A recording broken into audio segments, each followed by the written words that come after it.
Assalamualaikum teman-teman. Aku Teguh Salvina, hari ini berkesempatan untuk mereview sebuah buku yang sangat menarik. Buku ini judulnya adalah Cinta untuk Perempuan yang Tidak Sempurna, ditulis oleh Ibu Najila Shihab. Dari segi visual dulu ya teman-teman. Dari segi visual, pemilihan warnanya sangat cantik, warna kuning yang menggambarkan sebagai semangat. Karena keceriaan ini tercipta ketika aku baca buku ini. Ini bukunya sangat menarik dari segi visualnya.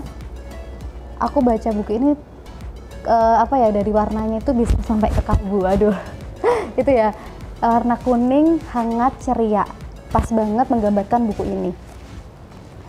Buku ini terdiri atas 17 esai, itu membahas tentang isu-isu perempuan di lingkungan kita.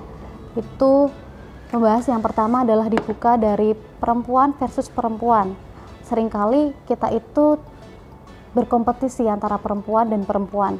Ketika melihat perempuan yang satu sukses, bukannya kita sebagai perempuan itu mengapresiasi dan menghormati, tapi kita lebih sering menyindir. Entah itu di sosial media, entah itu di ketika interaksi langsung. Secara tersirat, buku ini tuh bikin kita refleksi lagi supaya kita itu apa yang harus kita lakukan ketika kita melihat seorang perempuan yang sukses, yaitu tadi mengapresiasi, memberikan sebuah value yang bagus untuk perempuan yang sukses tersebut. Bagus-bagus itu akan menjadi sebuah inspirasi untuk kita semua. Dan juga buku ini tuh membahas mengenai isu yang lagi happening banget nih di kita, ketika perempuan itu lebih baik bekerja atau di rumah saja sih. Dan Bu Ella itu nggak menyimpulkan bahwa mana yang lebih baik, tapi entah itu pilihan sebagai seorang perempuan, mau kamu bekerja ataupun kamu di rumah saja, kamu adalah tetap seorang perempuan yang sangat luar biasa. Itu bisa dilihat ketika seorang perempuan bisa memilih atas dasar keputusan yang dia pilih itu sendiri. Jadi nggak ada yang lebih baik antara di rumah saja ataupun bekerja. Semuanya itu kedua-duanya baik. Dan isu yang dibahas lagi di buku ini adalah ketika kecantikan itu sebagai seorang perempuan dinilai dari paras yang harus putih, standar sosialnya harus tinggi, harus kurus dan lain sebagainya. Tetapi di sini tuh tersirat ketika cantik itu adalah bagaimana kamu sebagai seorang perempuan berani bercermin dan percaya diri lihat diri kamu sendiri gitu. Dan luar biasa teman-teman, buku ini bisa menggugah aku secara pribadi untuk tetap percaya diri.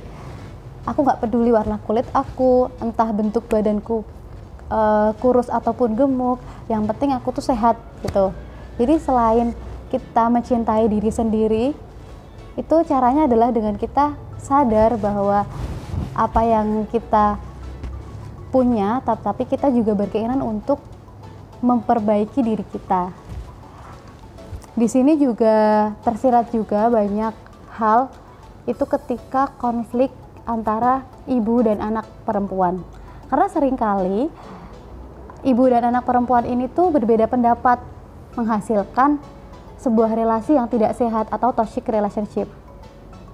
Ini kalau misalkan dibiarkan, itu akan menjadi sebuah masalah yang turun-menurun, sehingga menjadi masalah sampai ke generasi selanjutnya. Dan ketika seorang ibu dan anak perempuan itu memiliki beda pendapat, itu karena mereka punya sebuah persepsi bahwa ketika pada zamannya, entah si ibu entah si anak ini pasti punya zamannya itu adalah yang paling baik gitu.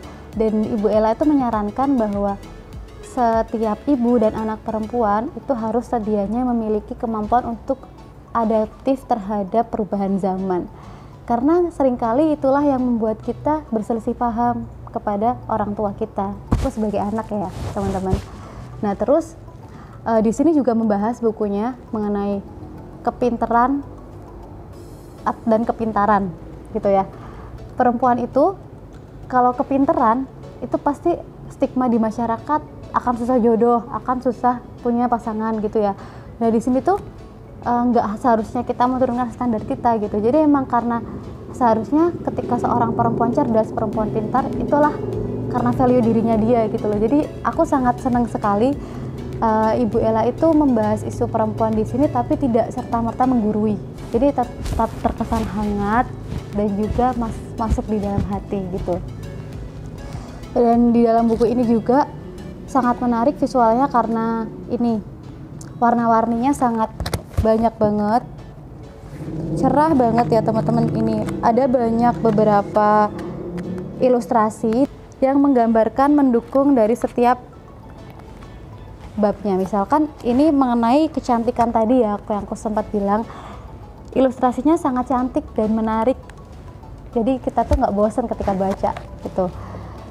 Dan juga yang paling aku nggak sesalin sih, tapi aku lebih ke sayangnya buku ini tuh nggak ada daftar isi teman-teman. Jadi ketika aku pengen baca, ketika aku pengen inget-inget bagian ini, aku pengen buka daftar isi tuh aku bingung, halaman berapa ya yang kemarin gitu. Jadi yang paling sayang adalah nggak ada daftar isinya. Dan buku ini cocok banget dibaca untuk para perempuan yang merasa punya krisis identitas tentang keperempuanannya. Ya, itu ya teman-teman. Itu aja dari aku. Satu pesan yang bikin aku sadar bahwa setiap perempuan itu pantas untuk mencintai dan dicintai. Dan teman-teman semua bisa menikmati buku ini di perpustakaan Universitas Tidar. Buku ini akan hadir sesegera mungkin dan jangan lupa kalian untuk datang ke perpustakaan Universitas Tidar, daftarkan nama kamu ya untuk menjadi pembaca pertama. Dadah!